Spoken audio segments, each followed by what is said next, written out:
Hello, जय हिंद दोस्तों। मैं शुभम आपका स्वागत करता हूं आपके अपने इस यूट्यूब चैनल शुभम ई क्लासेस में। जैसा आप सभी को पता है, आज संडे है और हर संडे को हमारा एक आर्मी का कंप्लीट मॉडल पेपर डिस्कस होता है, जिसके अंदर हम पूरे 50 प्रश्न डिस्कस करते हैं। सामान्य ज्ञान, सामान्य विज्ञान, गणित और रीजनिंग चारों की चारों सेक्शन कवर होते हैं। और आज का जो मॉडल पेपर है बिल्कुल आपके लेटेस्ट पैटर्न पर आधारित है और इसके अंदर मैंने इजी लेवल, मीडियम लेवल और हार्ड लेवल तीनों टाइप के लेवल को मिक्स किया है और आपका एक बिल्कुल बैलेंस्ड कंप्लीट मॉडल पेपर तैयार किया है। तो मैं उम्मीद करूंगा सेशन आपको बहुत ज़्यादा हेल्पफुल लगेगा। अपना कॉपी पेन भी साथ में लेकर ज़रूर बैठिएगा। चलिए अपनी क्लास स्टार्ट करते हैं। तो यहाँ पर आपके प्रश्नों की संख्या 50 है और मैं आपको टारगेट दे रहा हूँ 40 क्वेश्चन ठीक करने का। अपना टेस्ट बिल्कुल आपको कंप्लीट लगाना है। पहला प्रश्न आपके सामने स्क्रीन पर, जल्दी से आंसर दीजिएगा। सभी प्रश्न मैंने यहाँ पर इंपॉर्टेंट लिए हैं और वेरी वेरी सेलेक्टेड है। किसे भारतीय पुनर्जागरण का जनक माना जाता है? जल्दी से आंसर दीजिएगा। ऑप्शन आपके सामने हैं: स्वामी विवेकानंद, स्वामी दयानंद सरस्वती, राजा राम मोहन राय या फिर हर्षवर्धन। किसे भारतीय पुनर्जागरण का जनक माना जाता है? अगर आप सभी ने ऑप्शन सी को आंसर दिया है तो आपका आंसर बिल्कुल करेक्ट होगा। चलिए, क्वेश्चन नंबर सेकंड है आपके सामने: जीएसटी की फुल फॉर्म क्या है? What is the full form of GST? ये वाला प्रश्न किसी का भी गलत नहीं होना चाहिए। बिल्कुल करेक्ट आंसर आपका ऑप्शन सी रहेगा, goods and service tax. Question number आपके सामने थर्ड है: कारगिल युद्ध कब हुआ? When did Kargil war happen? Option आपके सामने हैं। अगर आप सभी को समय चाहिए तो सेशन को जरूर रोकिएगा। अगर आप सभी ने ऑप्शन सी को आंसर दिया है 1999, आपका आंसर बिल्कुल करेक्ट है। आपको ऐसे ही आंसर मैच करते जाना है और मेरे से पहले आंसर देने का प्रयास करना है। क्वेश्चन नंबर 4 आपके सामने है जी, आंसर जल्दी से दीजिएगा। अभिज्ञान शकुंतलम किसकी कृति है? सूरदास, कालिदास, मैथिली शरण गुप्त या फिर विलियम शेक्सपियर? अभिज्ञान शकुंतलम किसकी कृति है? ऑप्शन आपका बी बिल्कुल करेक्ट आंसर रहेगा, कालिदास। क्वेश्चन नंबर 5 है आपके सामने: हजारीबाग वन्यजीव अभयारण्य कहाँ स्थित है? Where is Hazaribagh wildlife sanctuary located? Odisha, Tamil Nadu, Jharkhand या फिर मध्य प्रदेश? तो यहाँ पर अगर आप सभी ने ऑप्शन सी को आंसर किया है तो आपका आंसर बिल्कुल करेक्ट होगा। झारखंड में हजारीबाग वन्यजीव अभयारण्य स्थित है। क्वेश्चन नंबर 6 आपके सामने: किस पर्वतीय क्षेत्र को सतपुड़ा की रानी के नाम से जाना जाता है? और ये वाला जो क्वेश्चन है ये आपका 28 फरवरी 2021 को ट्रेडमैन के एग्जाम में पूछा गया है, तो वहीं से मैंने ये वाला क्वेश्चन उठाया है। किस पर्वतीय क्षेत्र को सतपुड़ा की रानी के नाम से जाना जाता है? बिल्कुल करेक्ट आंसर ऑप्शन सी रहेगा आपका, पंचमढ़ी। बढ़ते हैं नेक्स्ट पे। क्वेश्चन नंबर 7 है आपके सामने: सोन नदी का उद्गम स्थल कहाँ है? नीलगिरी की पहाड़ियाँ, छोटा नागपुर का पठार, अमरकंटक पहाड़ियाँ या फिर अरावली पर्वतमाला? सोन नदी का उद्गम स्थल कहाँ है? बिल्कुल करेक्ट आंसर इसका ऑप्शन सी रहेगा, अमरकंटक की पहाड़ियाँ। क्या आप सभी ने ऑप्शन सी को आंसर किया है? आंसर सभी को मैच करना है। क्वेश्चन नंबर 8 है आपके सामने: भारतीय थल सेना के वर्तमान अध्यक्ष कौन है? Who is the current president of Indian army? या फिर हम बोल सकते हैं who is the current head of Indian army? और ये वाला प्रश्न आप में से किसी का भी रॉन्ग नहीं होना चाहिए। जिन्होंने भी ऑप्शन ए को आंसर किया है, मनोज मुकुंद नरवाने, उनका आंसर बिल्कुल करेक्ट है। क्वेश्चन नंबर 9 आपके सामने, जल्दी से आंसर देंगे। अशोक किस वंश का शासक था? Ashok was the ruler of which dynasty?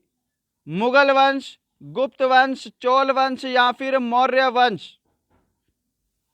Option D बिल्कुल करेक्ट आंसर होगा, मौर्य वंश का शासक था अशोक। क्या सभी ने ऑप्शन डी को आंसर किया है? आंसर मेरे साथ साथ सभी को मैच करना है। क्वेश्चन नंबर 10 आपके सामने। भारत में टाइगर परियोजना की शुरुआत कब हुई थी? और ये भी प्रश्न जो है आपके 28 फरवरी 2021 को ट्रेडमैन के एग्जाम में पूछा गया था। तो ये वाला प्रश्न भी आपके लास्ट इसी साल रिपीट हुआ है। तो भारत में टाइगर परियोजना की शुरुआत हुई थी 1973 में। ऑप्शन आपका बी बिल्कुल एक करेक्ट आंसर होगा। बढ़ते हैं क्वेश्चन नंबर 11 की तरफ। थॉमस कप का संबंध किस खेल से है? टेनिस, क्रिकेट, हॉकी या फिर बैडमिंटन? थॉमस कप का संबंध किस खेल से है? तो अगर आप सभी ने ऑप्शन डी को आंसर किया है बैडमिंटन, आपका आंसर बिल्कुल करेक्ट होगा। क्वेश्चन नंबर 12 है आपके सामने। कुव्वत उल इस्लाम मस्जिद कहाँ है? Where is Quwwat ul Islam mosque? अब यहाँ पर आपको पहली चीज़ ध्यान रखनी है कि कुव्वत उल इस्लाम मस्जिद जो है यह किसने बनवाई है? तो कुतुबुद्दीन ऐबक ने इसका निर्माण करवाया है। ये ध्यान रखिएगा, कुतुबुद्दीन ऐबक। और ये मस्जिद कहाँ पर लोकेटेड है? तो ऑप्शन सी दिल्ली बिल्कुल एक करेक्ट आंसर होगा। आंसर मैच करेंगे। क्या आप सभी ने दिल्ली को आंसर किया है? चलिएगा, क्वेश्चन नंबर 13 है आपके सामने। राज्यपाल के लिए न्यूनतम उम्र सीमा कितनी है? इस क्वेश्चन का लेवल मैं बोलूँगा बहुत ही इजी है। तो कम से कम आपका 99% स्टूडेंट का ये वाला क्वेश्चन बिल्कुल करेक्ट होना चाहिए। राज्यपाल के लिए न्यूनतम उम्र सीमा कितनी होती है? 35 वर्ष होती है। ऑप्शन सी करेक्ट आंसर होगा। Question number 14। छत्रपति शिवाजी महाराज के पिताजी का नाम क्या था? What was the name of Chhatrapati Shivaji Maharaj father? Option आपके सामने हैं। यदि आपको समय चाहिए तो सेशन को जरूर रोकिएगा। तो छत्रपति शिवाजी महाराज के पिताजी का नाम था शाहजी भोसले। अगर आप सभी ने ऑप्शन बी को आंसर किया है, आपका आंसर बिल्कुल करेक्ट है। क्वेश्चन नंबर 15 है और सामान्य ज्ञान का लास्ट क्वेश्चन। मुखौटा नृत्य और युद्ध नृत्य किस राज्य से संबंधित हैं? नागालैंड, मिजोरम, तमिलनाडु, अरुणाचल प्रदेश? जल्दी से आंसर दीजिएगा। मुखौटा नृत्य और युद्ध नृत्य जो है यह अरुणाचल प्रदेश से संबंधित है। ऑप्शन आपका डी बिल्कुल एक करेक्ट आंसर होगा। तो यहां पर आपका सेक्शन ए कंप्लीट होता है। अब हम डिस्कस करेंगे सेक्शन बी, सामान्य विज्ञान। 16 से 30 प्रश्न। जल्दी से आंसर दीजिएगा। क्वेश्चन नंबर 16 है, चूहे मारने की दवा का वैज्ञानिक नाम क्या है? What is the scientific name of a rat medicine? Option आपका बी बिल्कुल करेक्ट आंसर होगा, जिंक फॉस्फाइड। अगर आप सभी ने ऑप्शन बी को आंसर दिया है, आपका आंसर करेक्ट रहेगा। क्वेश्चन नंबर 17 है आपके सामने। निम्न में से क्या कैंसर के इलाज के लिए उपयोगी है? ऑप्शन आपके सामने हैं और मैं उम्मीद करूंगा सेशन आपको आज का हेल्पफुल लग रहा होगा। अगर आपने अभी तक लाइक नहीं किया है तो लाइक ज़रूर कीजिएगा, और साथ में आपका कोई फ्रेंड आर्मी की तैयारी कर रहा है तो उसे हमारा सेशन ज़रूर शेयर किया करो। जो भी आपका फ्रेंड आर्मी की तैयारी करता है उसे हमारा ये मॉडल पेपर ज़रूर शेयर करना और अपना स्कोर आपस में मैच करना कि उसके कितने क्वेश्चन ठीक होते हैं और आपके कितने क्वेश्चन सही हो रहे हैं। आपस में कंपटीशन ज़रूर किया करो, आपस में वीडियो शेयर करके। और अगर आप हमारे चैनल पे नए हैं और आपको लगता है हमारा चैनल आपके लिए हेल्पफुल है तो सब्सक्राइब करने के बाद बेल आइकन ज़रूर दबाइएगा, जिससे आने वाली सभी लेटेस्ट वीडियो की नोटिफिकेशन आपको मिल सके। तो निम्न में से क्या कैंसर के इलाज के लिए उपयोगी है? तो कोबाल्ट आपका बिल्कुल करेक्ट आंसर होगा, ऑप्शन सी। क्वेश्चन नंबर 18 है आपके सामने। पृथ्वी पर सर्वाधिक पाई जाने वाली धातु कौन सी है? लोहा, तांबा, जिंक या फिर aluminium? Which is the most commonly found metal on earth? Answer जल्दी से दीजिएगा। बिल्कुल करेक्ट आंसर ऑप्शन डी होगा इसका, एल्यूमिनियम। क्वेश्चन नंबर है 19। चुंबक बनाए जाते हैं। अब यहां पर एक चीज आपको ऐड करनी है, स्थायी चुंबक। इंग्लिश में तो सही है, permanent magnets are made. Hindi में नोट कीजिएगा, स्थायी चुंबक बनाए जाते हैं। तो अगर आप सभी ने ऑप्शन सी को आंसर दिया है इस्पात से, तो आपका आंसर करेक्ट होगा। नरम लोहा आंसर नहीं करना है। नरम लोहे से क्या बनाए जाते हैं? अस्थायी चुंबक बनाए जाते हैं, यह ध्यान रखिएगा। अस्थायी चुंबक नरम लोहे से और स्थायी चुंबक जो है वो इस्पात से बनता है। क्वेश्चन नंबर 20, सूर्य की सतह पर हाइड्रोजन के अलावा कौन सी गैस बहुतायत में पाई जाती है? मीथेन, हीलियम, आर्गन या फिर नियॉन? तो सूर्य की सतह पर हाइड्रोजन के अलावा हीलियम जो गैस है वो भी बहुतायत में पाई जाती है। सूर्य जो है वो बेसिकली हाइड्रोजन और हीलियम का मिश्रण है। ऑप्शन आपका बी बिल्कुल यहाँ पे करेक्ट आंसर होगा। बढ़ते हैं नेक्स्ट पे। क्वेश्चन नंबर 21 आपके सामने है, साबुन बनाने में निहित प्रक्रिया है। ये वाला क्वेश्चन भी आपके 28 फरवरी 2021 को ट्रेडमैन के एग्जाम में पूछा गया है। साबुन बनाने की प्रक्रिया निहित है जल अपघटन, बहुलीकरण, द्रवण या फिर साबुनीकरण? तो ऑप्शन देख के ही आप समझ गए होंगे, ऑप्शन डी आपका करेक्ट आंसर होगा, स्पोनिफिकेशन। जिन्होंने ऑप्शन डी को आंसर किया है उनका आंसर करेक्ट रहेगा। बढ़ते हैं नेक्स्ट पे। क्वेश्चन नंबर 22, झूठ का पता लगाने वाला यंत्र है। बैरोमीटर, पॉलीग्राफ, थर्मोस्टेट या फिर काइमोग्राफ? तो अगर आप सभी ने ऑप्शन बी को आंसर दिया है पॉलीग्राफ, तो आपका आंसर बिल्कुल करेक्ट रहेगा। बढ़ते हैं नेक्स्ट पे। क्वेश्चन नंबर 23, चींटी के डंक में डैश होता है। ऑक्साइड अम्ल, फार्मिक अम्ल, लैक्टिक अम्ल या फिर इनमें से कोई नहीं? जल्दी से आंसर दीजिएगा। चींटी के डंक में इनमें से कौन सा अम्ल पाया जाता है? तो आंसर मैच करेंगे। क्या आप सभी ने ऑप्शन बी को आंसर दिया है फार्मिक अम्ल? आपका आंसर बिल्कुल करेक्ट रहेगा। लैक्टिक अम्ल किस में पाया जाता है? लैक्टिक अम्ल दूध में पाया जाता है, ध्यान रखिएगा। क्वेश्चन नंबर 24, वायुमंडल में सामान्यतः CO2 पाया जाता है, यानी कि कार्बन डाइऑक्साइड पाया जाता है। 78%, 21%, 4% या फिर 0.03%? तो वायुमंडल में 0.03% अप्रोक्सीमेट कार्बन डाइऑक्साइड पाई जाती है। ऑप्शन आपका डी बिल्कुल करेक्ट आंसर होगा। बढ़ते हैं नेक्स्ट पे। क्वेश्चन नंबर 25 है, फलों का अध्ययन कहलाता है। The study of fruits is called lithology, pomology, agrostology या फिर एंथोलॉजी? तो फलों का अध्ययन क्या कहलाता है? पोमोलॉजी कहलाता है। आपका ऑप्शन बी बिल्कुल करेक्ट आंसर होगा। क्वेश्चन नंबर आपके सामने है 26, निम्न में से कौन सी एक वेक्टर मात्रा नहीं है? कौन सी एक, हिंदी में लिखेंगे, सदिश राशि नहीं है? ऑप्शन आपके सामने है। समय चाहिए तो सेशन को जरूर रोकिएगा। तो इनमें से कौन सी एक सदिश राशि नहीं है? ऑप्शन आपका सी करेक्ट आंसर होगा, एनर्जी। ऊर्जा जो है यह क्या है? यह एक अदिश राशि है, स्केलर क्वांटिटी है। क्वेश्चन नंबर आपके सामने है 27, रिवॉल्वर का आविष्कार किसने किया था? Who invented the revolver? Question very very important है। ऑप्शन है आपके सामने William Mart, Robert Koch, Henry Walt या फिर सैमुअल कॉल्ट? रिवॉल्वर का आविष्कार किया गया था सैमुअल कॉल्ट के द्वारा। क्या आप सभी ने ऑप्शन डी को आंसर दिया है? चलिए, क्वेश्चन नंबर 28 डिस्कस हो रहा है, आपके सामने आंसर देंगे। प्रश्न वेरी वेरी इंपॉर्टेंट, और सभी प्रश्न वेरी वेरी इंपॉर्टेंट है। यहाँ पे निम्नलिखित में से कौन सा उपकरण रासायनिक ऊर्जा को विद्युत ऊर्जा में परिवर्तित करता है? आंसर दीजिएगा जल्दी से। कौन सा उपकरण रासायनिक ऊर्जा को, केमिकल एनर्जी को इलेक्ट्रिकल एनर्जी में चेंज करता है? ट्रांसफार्मर, बैटरी, प्रकाश संश्लेषण या फिर मोमबत्ती? तो ऑप्शन आपका बी करेक्ट आंसर होगा। यहाँ पे बैटरी। बैटरी में क्या होती है? रासायनिक एनर्जी होती है।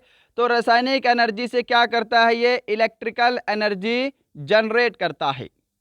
क्वेश्चन नंबर 29 है आपके सामने, बेरी बेरी किसकी कमी के कारण होता है? Vitamin A, vitamin B, vitamin C या फिर विटामिन डी? तो ये वाला प्रश्न मैं बोलूँगा तो ये बिल्कुल ही बेसिक क्वेश्चन है। ऑप्शन इसका बी करेक्ट आंसर होगा, विटामिन बी की कमी से बेरी बेरी रोग होता है। क्वेश्चन नंबर 30 है आपके सामने और सामान्य विज्ञान का लास्ट क्वेश्चन, मानव शरीर का सबसे बड़ा अंग क्या है? यकृत, थायराइड, अमाशय या फिर त्वचा? अब यहाँ पर यकृत बिल्कुल भी आंसर मत करना, हमसे क्या ग्रंथि नहीं पूछा है, हमसे ऑर्गन नहीं पूछा है, हमसे क्या पूछा है, हमसे पूछा है मानव शरीर का सबसे बड़ा अंग क्या है। तो सबसे बड़ा अंग क्या होता है? त्वचा होता है। ऑप्शन आपका डी करेक्ट आंसर रहेगा। क्या सभी ने ऑप्शन डी को आंसर दिया है? चलिए, तो यहाँ पर आपके सामान्य ज्ञान और सामान्य विज्ञान कंप्लीट। सेक्शन सी है आपका गणित का 31 से 45 प्रश्न। किसी को भी यहाँ से हमारा सेशन छोड़कर नहीं जाना है, आपके लिए कंप्लीट टेस्ट लगाया है और सिर्फ हर संडे को ही अवेलेबल होता है। तो कंप्लीट टेस्ट लगाइएगा, कॉपी पेन लेकर बैठेंगे। क्वेश्चन नंबर 31 फटाफट से डिस्कस करेंगे। 5, 6, 7, 8, 4 का औसत ज्ञात करो। अब औसत तो सभी को पता है, संख्याओं का जोड़ और भाग करेंगे टोटल संख्या से। तो संख्याओं का जोड़ कितना है? 7 और 5 12, 12 और 6 18, 18 और 8 24, सॉरी 18 और 8 कितने होते हैं? 26 होते हैं। 26 और 4 30, तो यहाँ पे 30 हो गया। और टोटल संख्याएं कितनी हैं? 1 2 3 4 5, तो 5 से भाग कर देंगे तो यहाँ पे एवरेज कितना आएगा आपका? ऑप्शन बी आपका बिल्कुल करेक्ट आंसर होगा 6। क्या सभी ने ऑप्शन बी को आंसर किया है? चलिए बढ़ते हैं नेक्स्ट क्वेश्चन की तरफ। क्वेश्चन नंबर 32 है आपके सामने, 172 मिनट को घंटा और मिनट में बदले। ये वाला क्वेश्चन जो है आपके 28 फरवरी को पूछा गया था, बस मैंने यहाँ पे क्या किया है, इसकी रकम चेंज की है। तो देखो जी, घंटे और मिनट में बदलना है। 172 मिनट टोटल दे रखा है। एक घंटे में 60 मिनट होते हैं, तो यहाँ पर क्या होगा? 120 मिनट तो आपका निकल गया, यानी कि 2 घंटे तो आपका अलग निकल गया। यहाँ पे कितने मिनट बचे हैं? 52 मिनट और बचे हैं। तो 2 घंटे 52 मिनट आपका राइट आंसर होगा, ऑप्शन सी। वैसे इस क्वेश्चन को सोल्व करवाने की भी जरूरत नहीं थी। क्वेश्चन नंबर आपके सामने रहेगा 33, आंसर देंगे। प्रश्न वेरी वेरी इंपॉर्टेंट है। प्रश्न आपका एवरेज वाले चैप्टर से है। प्रश्न बोल रहा है किन्हीं 15 संख्याओं का औसत 3 है। यदि प्रथम 12 संख्याओं का कुल योग 30 हो तो अंतिम 3 संख्याओं का औसत ज्ञात करें। तो बढ़ते हैं सॉल्यूशन की तरफ। मेरे से पहले आंसर देने का प्रयास करना है सभी को। कोशिश करूंगा कि जल्दी से जल्दी क्वेश्चन को किया जाए और आपको समझ में भी आए और हमारा टेस्ट भी कंप्लीट हो जाए। देखिएगा कि 15 संख्याओं का औसत 3 है। यदि मैं 15 को 3 से गुणा कर दूं तो 15 संख्याओं का टोटल कितना हो गया? 45 हो गया। हमको बोला है प्रथम 12 संख्याओं का कुल योग 30 है, यानी कि जो पहली 12 संख्याएं हैं उनका टोटल हमको 30 दे रखा है। तो यदि मैं 15 संख्याओं के टोटल में से पहली 12 संख्याओं का टोटल घटाऊंगा तो कितना बचेगा? 15 बचेगा। और ये 15 क्या बचा? अंतिम 3 संख्याओं का टोटल है। समझ पा रहे हो ना? अंतिम 3 संख्याओं का टोटल है। हमसे क्या बोला है? अंतिम 3 संख्याओं का औसत ज्ञात करें। अब औसत निकालना है। अंतिम 3 संख्याओं का टोटल 15 है, संख्याएं टोटल 3 हैं, बस भाग कर दो। यहाँ पे आपका 3 पंजे 15, 5 आपका औसत आएगा, ऑप्शन बी। क्या सभी ने ऑप्शन बी को आंसर दिया है? यहाँ पर आपका ऑप्शन बी बिल्कुल एक करेक्ट आंसर रहेगा। बढ़ते हैं नेक्स्ट पे। क्वेश्चन नंबर आपके सामने है 34। आंसर जल्दी से दीजिएगा। प्रश्न बहुत ही इंपॉर्टेंट है और इस टाइप का प्रश्न 100% पूछा जाता है। किसी आयत की लंबाई 15 मीटर तथा क्षेत्रफल 120 वर्ग मीटर है, तो आयत का परिमाप ज्ञात करें।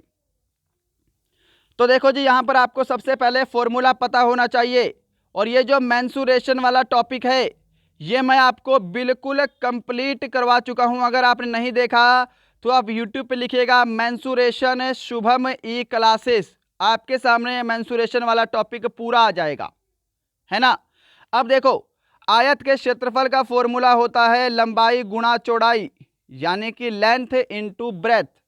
आयत का जो परिमाप होता है उसका फॉर्मूला होता है 2 इंटू लंबाई प्लस चौड़ाई।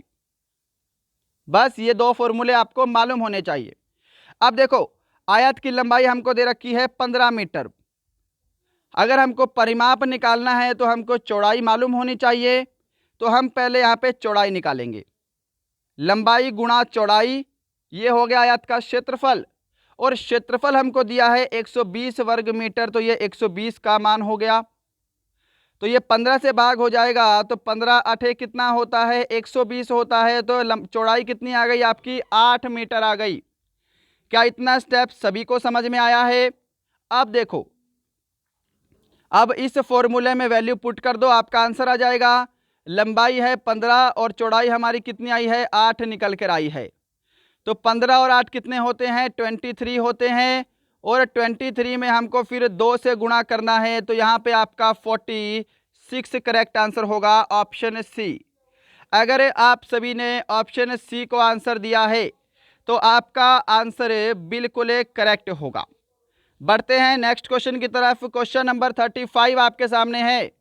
एक 600 मीटर लंबी ट्रेन 200 मीटर लंबे प्लेटफॉर्म को 36 किलोमीटर प्रति घंटे की गति से कितने समय में पार करेगी?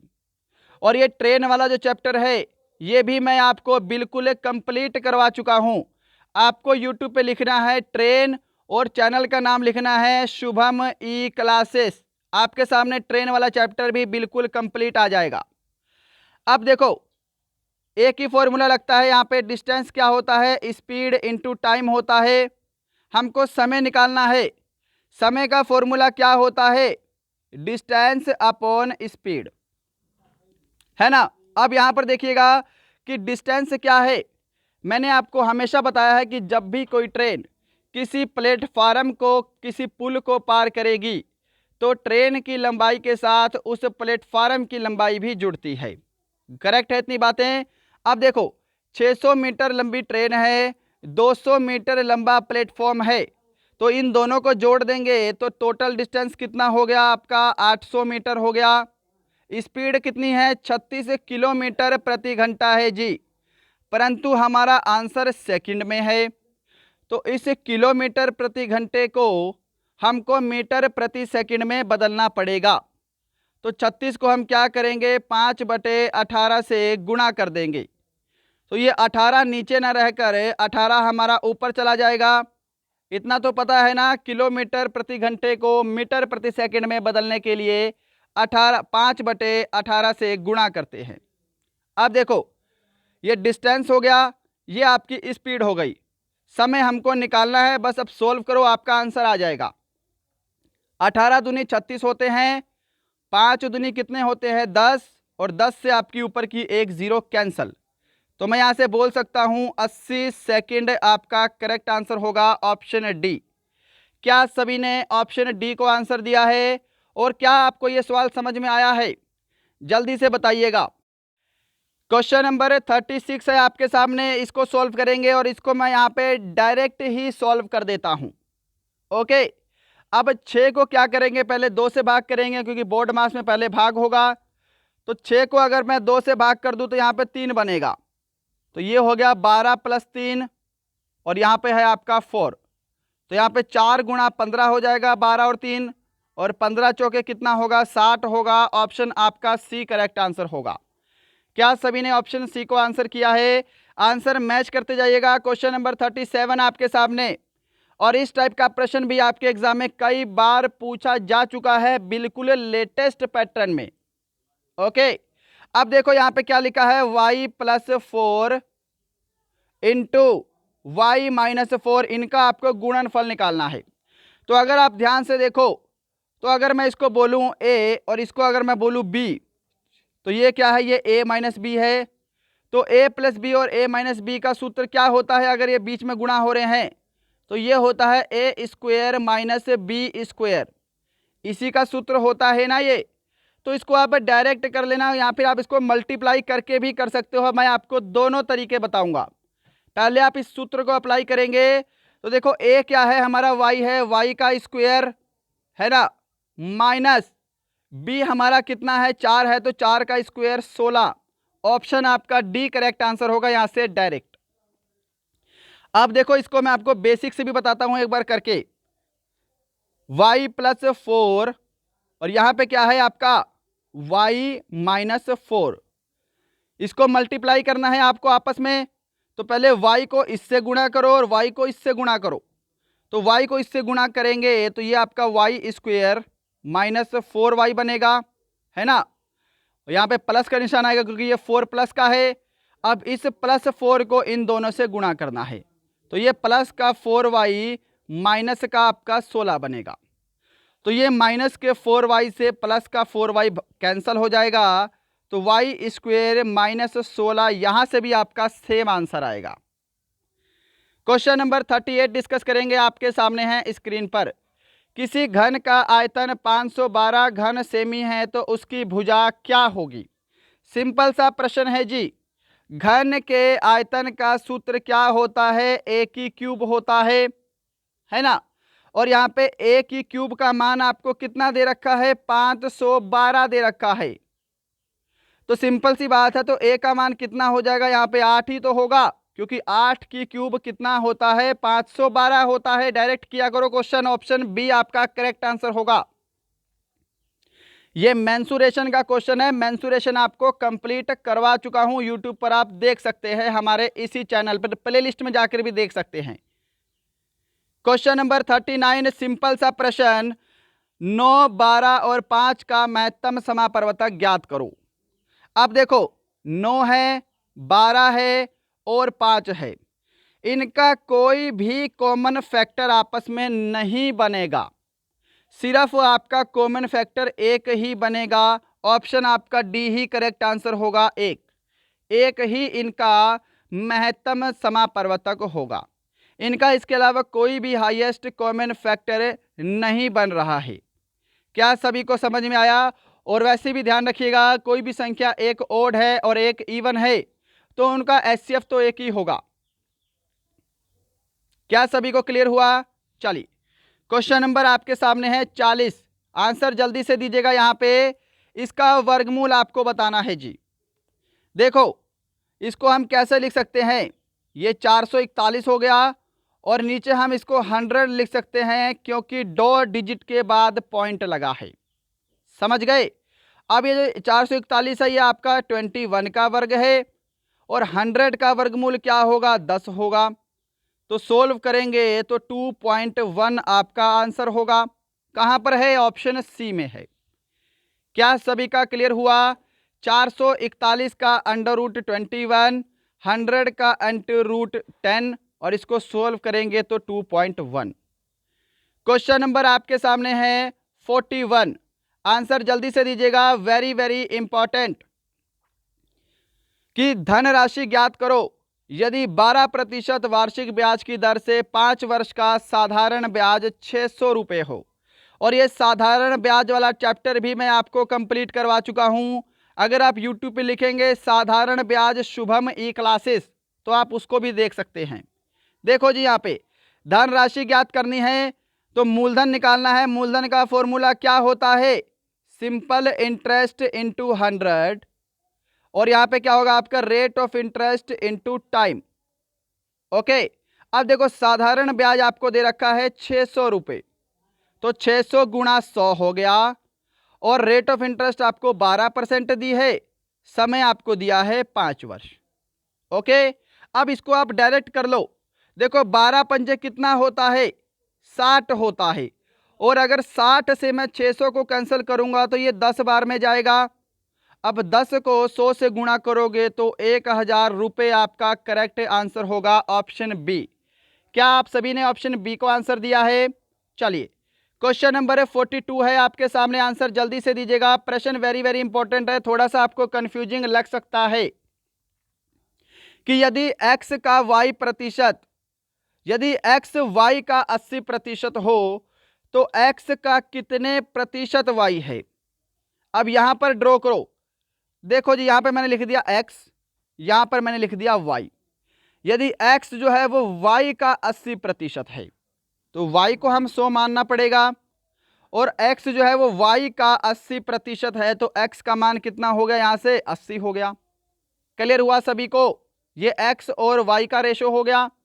अब पूछा है कि x का कितने प्रतिशत y है, यानी कि यूं कहें कि y x का कितने प्रतिशत है। तो देखो जी, यहां पे y का मान कितना है, 100 है। y x का, तो x का मान 80 है, वो नीचे आएगा, और गुणा करेंगे हम किससे, 100 से प्रतिशत के लिए। क्या ये स्टेप समझ में आया सभी को। अब देखो 20 चौके 80 हो गया, और ऊपर गया 20 पंजे 100, 4 से कैंसिल करेंगे, यहां पे आएगा 25, और 25 को 5 से मल्टीप्लाई करेंगे तो 125%। ऑप्शन आपका डी करेक्ट आंसर होगा। मैं उम्मीद करूंगा सभी का आंसर बिल्कुल सही होगा। चलिए क्वेश्चन नंबर 43 पर चलते हैं, और देखिएगा ये क्वेश्चन थोड़ा सा लंबा है, तो जो इंग्लिश मीडियम वाले स्टूडेंट है वो इसको इंग्लिश में रीड कर लेंगे। हम इस प्रश्न को हिंदी लैंग्वेज में सॉल्व करने जा रहे हैं, और इसका जो पीडीएफ है वो आपको हमारे टेलीग्राम चैनल पे मिलेगा। टेलीग्राम चैनल का लिंक आपको डिस्क्रिप्शन में है, या फिर टेलीग्राम पर भी सर्च कर सकते हैं शुभम ई क्लासेस। कल सुबह मॉर्निंग में इस पूरे 50 प्रश्नों का पीडीएफ आपको मिल जाएगा, ताकि आप इससे बाद में भी प्रैक्टिस कर सकें। अगर आपने मुझे इंस्टाग्राम पर फॉलो नहीं किया है तो इंस्टाग्राम का लिंक भी डिस्क्रिप्शन में है, जरूर हमसे इंस्टाग्राम से भी जुड़िएगा। इस क्वेश्चन का आंसर देंगे, किसी वस्तु का मूल्य 30% बढ़ाकर फिर उस पर 10% और 10% के 2 क्रमिक बट्टे दिए जाते हैं, अंतिम रूप से वस्तु का मूल्य कितने प्रतिशत बढ़ जाता है। अब यहां पर देखो जी, माना वस्तु का मूल्य पहले था 100 रुपये, 100 मानना ही पड़ेगा, हमारे पास कोई ऑप्शन नहीं है। जब सारा खेल परसेंटेज में है तो वस्तु का मूल्य आप 100 मान लो, कैलकुलेशन में ही तो आसानी होगी। तो देखो 100 था वस्तु का मूल्य, पहले 30% बढ़ा दिया तो कितना हुआ, जाके वो 130 हो गया। अब कह रहा है कि इस 30% बढ़ाए पर 10% और 10% के 2 क्रमिक बट्टे दिए गए। यहां से हम डायरेक्ट करेंगे क्वेश्चन को। देखो 130 जो है वस्तु का मूल्य है इस समय, 10% का बट्टा दिया है तो इसको मैं 90/100 लिख सकता हूं। समझ पा रहे हो ना, क्योंकि जो डिस्काउंट होता है वो 100 माइनस डिस्काउंट परसेंट होता है, डायरेक्ट हमारा निकल जाएगा। उसके बाद फिर से डिस्काउंट 10% दिया है तो मैं फिर से गुणा 90/100 कर लेता हूं, कोई इशू नहीं यहाँ पे किसी को। अब इसको सोल्व करो, देखो ये 2 जीरो से आपकी ये 2 जीरो कैंसल, ये 1 जीरो से आपका 1 जीरो कैंसल, 9 इंटू 9 कितना हो गया, 81, और 81 को अगर हम 13 से गुणा करेंगे तो 1053 आपका बनेगा, है ना। ये मैंने पहले मल्टीप्लाई किया है तो आप मल्टीप्लाई कीजिएगा कॉपी में। अब नीचे आपका 10 बचा है तो नीचे आपका 10 लगा दो, तो यहाँ पे कितना बना, 105.3%, है ना। अब देखो पहले वस्तु का मूल्य कितना था, 100 रुपये, अब कितना हुआ है फाइनली, 105.3। कितने प्रतिशत बढ़ा है, तो सिंपल सा दिखाई दे रहा है आपको, 5.3% इंक्रीज हुआ है, 100 से 105.3, 5.3% इंक्रीज है। ऑप्शन बी आंसर होगा। क्वेश्चन नंबर आपके सामने है 44, रेशो एंड प्रपोर्शन, और ये वाला टॉपिक भी मैं आपको कंप्लीट करवा चुका हूं। आपको लिखना है ratio and proportion Shubham E classes YouTube पे, आपका वो टॉपिक सामने आ जाएगा। आप यूट्यूब पे लिखेंगे profit and loss Shubham E classes तो प्रॉफिट एंड लॉस वाला टॉपिक आ जाएगा। लगभग आपके मोस्टली 7 से 8 टॉपिक मैं आपको कंप्लीट करवा चुका हूं, बिल्कुल बेसिक से। अब देखो यहाँ पे मैं ए रेशो बी रेशो सी लिख लेता हूं। ए रेशो बी का मान कितना है, 4:3 है, और बी रेशो सी का मान कितना है, 7:4 है। मैंने आपको डायरेक्ट अप्रोच बताई है इस क्वेश्चन को करने की। 4 को इससे गुणा करेंगे 28, 3 को 7 से गुणा करेंगे 21, और 3 को फिर 4 से गुणा करेंगे 12। ऐसे आपका ये क्या आ गया, A/B/C का मान आ गया। ठीक है, हमको क्या निकालना है, ए और सी का मान निकालना है। ए का मान कितना है, 28 आया है, और सी का मान कितना आया है, 12 आया है। सोल्व कर दो, 4 तिया 12 और 4 सते 28, 7/3। ऑप्शन आपका बी करेक्ट आंसर होगा यहां पर। क्वेश्चन नंबर 45 पे चलते हैं, आपके सामने है, सिंपल सा प्रश्न है, इसको ऐसे ही कर लेते हैं। लो जी, कि यदि 5 पुरुष 12 घंटे प्रतिदिन एक कार्य को करके किसी कार्य को 4 दिन में समाप्त करते हैं, तो 3 पुरुष 10 घंटे उस कार्य को करके कितने दिन में समाप्त करेंगे। इस क्वेश्चन को मैं डायरेक्ट करूंगा, मैं आपको कोई फॉर्मूला नहीं बताने वाला, क्योंकि ये टाइप का क्वेश्चन मैं कम से कम आपको 40-50 बार डिस्कस करवा चुका हूं।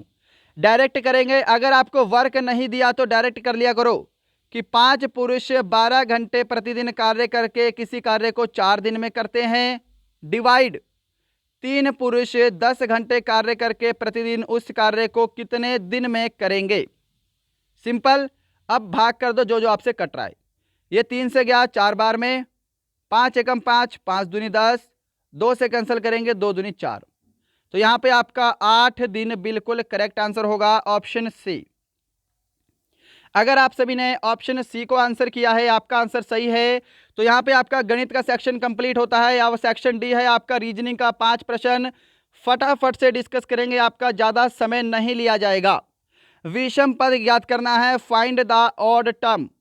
देखो आंसर दे देना फटाफट से, मैं फटाफट से आंसर दे रहा हूँ।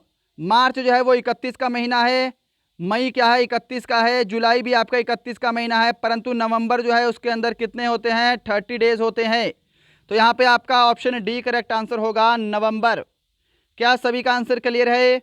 चलो क्वेश्चन नंबर 47 डिस्कस करेंगे, आपके सामने है, जल्दी से इस प्रश्न का आंसर दे दो, इस प्रश्न का आंसर दो, थोड़ा सा दिमाग लगेगा। 7 14, देखो ये है 7, यहाँ पे है आपका 14, यहाँ पे है आपका 28, यहाँ पे 49, यहाँ पे 77। तो यहाँ पे डिफरेंस देखो, पहले में 7 का डिफरेंस है, दूसरे में डिफरेंस कितने का है, 14 का है, तीसरे में कितने का डिफरेंस है, यहाँ पे 21 का है, और चौथे में डिफरेंस कितने का है, यहाँ पे शायद 28 का डिफरेंस है ना। हाँ, यहाँ पे 28 का डिफरेंस है। तो यहाँ पे आपको दिख रहा है, यह 7 का टेबल चल रहा है भाई, 7 का पहाड़ा है, 7 दूनी 14, 7 तिया 21, 7 चौके 28 और 7 पंजे 35, यानी कि हमको 77 में 35 जोड़ना पड़ेगा, तो आपका आंसर आ जाएगा 7 और 5 12 का 2, हासिल 1, 7 3 10 और 11, 112 आपका राइट आंसर होगा, ऑप्शन बी। क्या लॉजिक सभी को समझ में आया है। 77 से आगे जो भी नंबर आपका आएगा उसके बीच में 35 का डिफरेंस होना चाहिए, तो यहाँ पे आपका ऑप्शन बी बिल्कुल एक करेक्ट आंसर होगा। चलते हैं नेक्स्ट क्वेश्चन की तरफ। क्वेश्चन नंबर आपके सामने है 48, जल्दी से आंसर दीजिएगा, गलत जोड़े का चयन करें। ये आपके सामने ऑप्शन है, जल्दी से आंसर दे दो। तो देखो यहाँ पे डिजिट का सम आ रहा है सेम, 8 और 1 कितने होते हैं, 9 होते हैं, 5 और 1 6, 4 और 3 7, परंतु 7 और 5 कितने होते हैं, 12 होते हैं। तो यहाँ पे ऑप्शन डी आपका करेक्ट आंसर होगा, ऑप्शन डी जो है ये गलत जोड़ा है।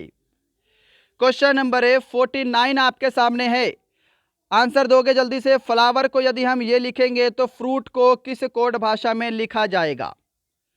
देखो जी, एफ के बाद क्या है, जी अल्फाबेट छोड़ा है और आपका यहाँ पे एच लिखा है। ऐसे ही एल के बाद क्या है, आपका एम छोड़ा है, एन पुट किया है, ओ के बाद आपका पी छोड़ के क्यू पुट किया है।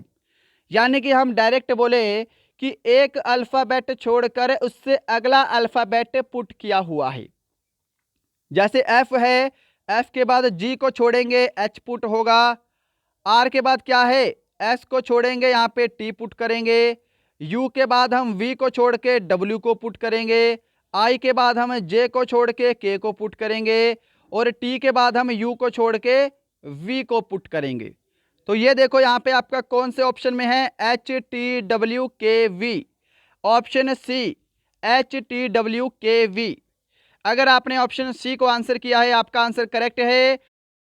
क्वेश्चन नंबर 50 है और आज का लास्ट क्वेश्चन है, डायरेक्शन से जल्दी से सभी को आंसर करना है कि कोई व्यक्ति 5 किलोमीटर पूर्व की ओर जाने के बाद 12 किलोमीटर दक्षिण दिशा की ओर जाता है तो वह अपने प्रारंभिक स्थान से कितनी दूरी पर है। तो डायरेक्शन मैं यहाँ पे आज नहीं बनाऊंगा, डायरेक्ट क्वेश्चन को सोल्व करेंगे। मान लो कोई व्यक्ति यहाँ है, वो कहाँ गया भाई, 5 किलोमीटर पूर्व की तरफ जाने के बाद 12 किलोमीटर दक्षिण दिशा की ओर जाता है, तो वह अपने प्रारंभिक स्थान से कितनी दूरी पर है, आपको इसका मान बताना है। और जब भी आपके सामने कोई ऐसा डायग्राम बने तो यहाँ पर आपकी पाइथागोरस प्रमेय लगती है, ये आपका कर्ण बन जाता है। क्या बन जाता है आपका, ये हाइपोटेनस बन जाता है।